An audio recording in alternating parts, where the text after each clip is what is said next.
সন্তানের জন্য নিজের উজ্জ্বল ভবিষ্যৎকে বিসর্জন দেওয়ার মতো মনও থাকা দরকার, যেটা সবার থাকে না। হঠাৎ একই বলে বসলেন অভিনেত্রী মধুমণি গোস্বামী।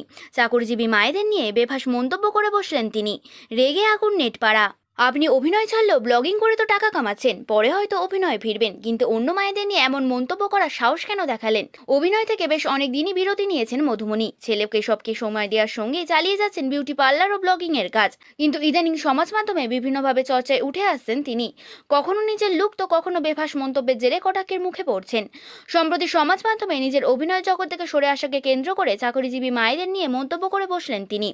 লিখেছেন, মা হওয়া সত্যি সহজ নয়। নিজের প্রমিসিং কেরিয়ারকে বুড়ো আঙুল দেখিয়ে সন্তান এবং সন্তানের জন্য ত্যাগ স্বীকার করা মুখের কথা নয়।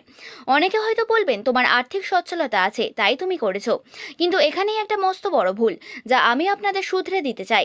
আমি ব্যক্তিগতভাবে এমন বহুজনকে চিনি যাদের আর্থিক সচ্ছলতা থাকা সত্ত্বেও তারা কিন্তু করেনি। শুধু নিজের পয়সা বা বরের পয়সা থাকলেই হয় না, সন্তান ভূমিষ্ঠ হওয়ার পর থেকে তার সঙ্গে ছায়াসঙ্গীর মতো সেটে থাকার, তার জন্য নিজের উজ্জ্বল ভবিষ্যৎকে বিসর্জন দেওয়ার মতো মনও থাকা দরকার, যেটা সবার থাকে না। অভিনেত্রীর এমন মন্তব্যে চটেছেন অনেক মহিলাই। বর্তমানে বেশিরভাগ মায়েরাই এখন সংসার সামলে চাকরি করেন, আর এই পরিস্থিতিতে অভিনেত্রীর এমন মন্তব্য করে তোলপাড় নেট দুনিয়া।